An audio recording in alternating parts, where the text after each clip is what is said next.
Head coach Jenny McDowell joins us today to talk a little Emory Volleyball. Coach, your win streak is at 9 matches after a 4-0 weekend at the Emory Classic. You know, I thought it was a great weekend for us. Wisconsin Whitewater coming in here Friday night was a great opponent. I thought the crowd was fun. I thought our players played well. So really happy with the way the weekend went and looking forward to a trip to Elmhurst now. You know, talking a little bit, going back to that Whitewater, the atmosphere, it almost had like a postseason match atmosphere to it.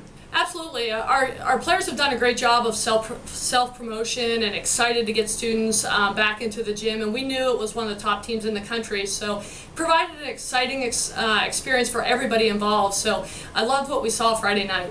Talk about over the weekend. One thing, it's really been constant all season, and that was very evident this past weekend, was the play of your defense.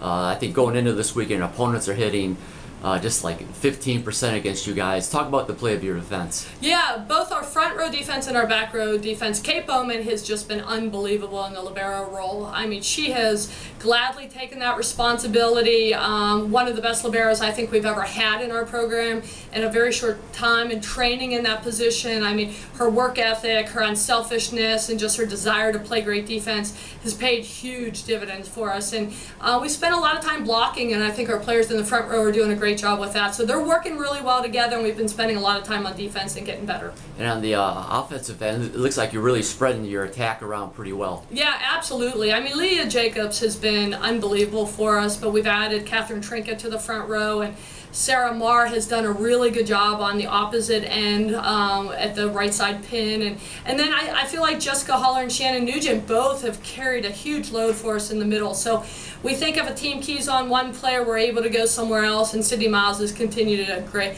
do a great job with the offense. As you mentioned earlier, now coming up this weekend, a really interesting tournament up at Elmhurst. Absolutely. I think Elmhurst is one of the best teams in the country. I thought they were in the top 5 last year. They're not rebuilding, they're reloading. They have a lot of great players. I think that'll be a great match Friday night. And then the other 3 matches with Eastern, Heidelberg, and Chicago, every one of those teams is an NCAA caliber team, top 20, so we've got to be ready to go, and I know our players will be. Well, she promises to be interesting. Coach, we'll let you get back to work, and we will catch up with you next week. Thank you so much.